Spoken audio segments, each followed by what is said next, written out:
Papua adalah salah satu wilayah terkaya di Indonesia dengan keindahan alam dan keragaman budayanya. Namun, di balik keindahan tersebut, Papua masih menghadapi konflik yang telah berlangsung selama puluhan tahun. Konflik antara pemerintah Indonesia dan organisasi Papua Merdeka atau yang biasa disebut dengan OPM telah menimbulkan berbagai dampak terhadap keamanan, pembangunan, dan kehidupan masyarakat.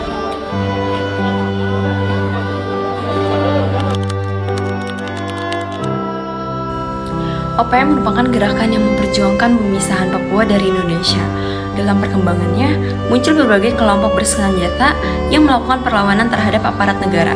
Pemerintah Indonesia memandang tindakan bersenjata tersebut sebagai ancaman terhadap kedaulatan negara. Perjalanan sejarah Papua memiliki beberapa titik balik penting. Semuanya dimulai pada tahun 1963 saat Papua resmi berintegrasi dengan Indonesia, yang kemudian diperkuat lewat hasil PPRA pada tahun 1969. Namun, dinamika di lapangan mulai menghangat. Sepanjang tahun 1970 hingga tahun 2000, wilayah ini diwarnai oleh berbagai aksi perlawanan bersenjata. Menanggapi situasi tersebut, pemerintah akhirnya mengambil langkah ideologis dengan memberikan status otonomi khusus pada tahun 2001 sebagai jalan tengahnya. Meski begitu, tantangan rupanya belum selesai, karena sejak tahun 2020 hingga sekarang, kita kembali melihat adanya peningkatan konflik bersenjata di sana.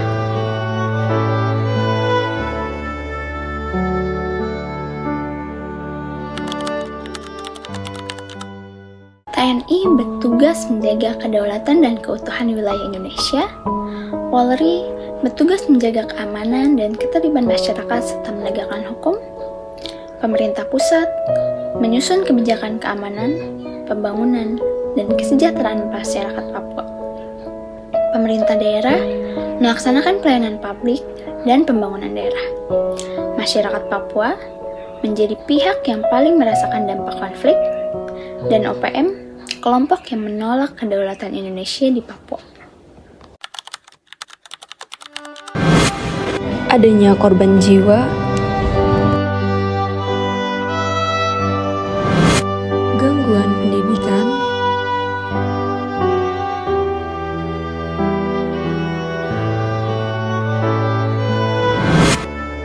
perlambatan ekonomi,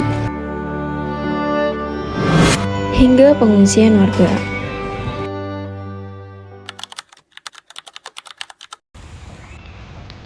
Untuk memahami konflik ini, kita perlu melihat perspektif tata kelola sektor keamanan. Akuntabilitas. Setiap tindakan aparat keamanan harus dapat dipertanggungjawabkan secara hukum. Transparansi. Masyarakat perlu mengetahui tujuan dan hasil kebijakan keamanan. Profesionalisme. Aparat harus menjalankan tugas secara profesional dan sesuai hukum. Pengawasan sipil. Pengawasan diperlukan agar kekuasaan tidak disalahgunakan. Hak asasi manusia. Perlindungan hak asasi manusia merupakan prinsip utama dalam tata kelola keamanan modern.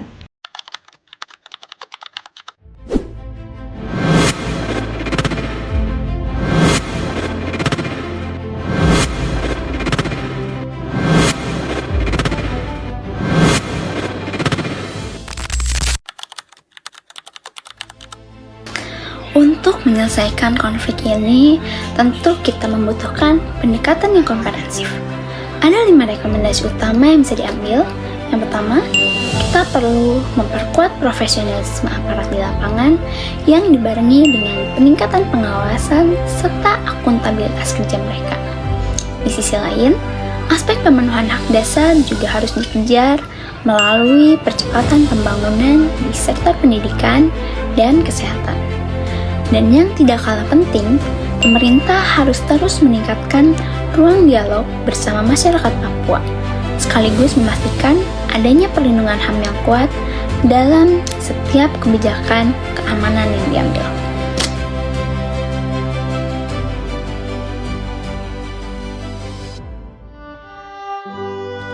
Keamanan bukan hanya sekedar menghentikan konflik. Keamanan adalah menciptakan rasa aman, keadilan, dan kesejahteraan bagi seluruh masyarakat. Halo semuanya, saya Nurlayla dari Prodi Ilmu Hukum Universitas Bayangkara, Jakarta. Saya Yolanda Rometo dari Fakultas Hukum Universitas Bhayangkara, Jakarta Raya.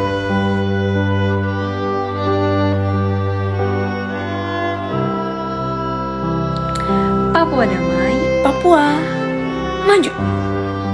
Papua sejahtera.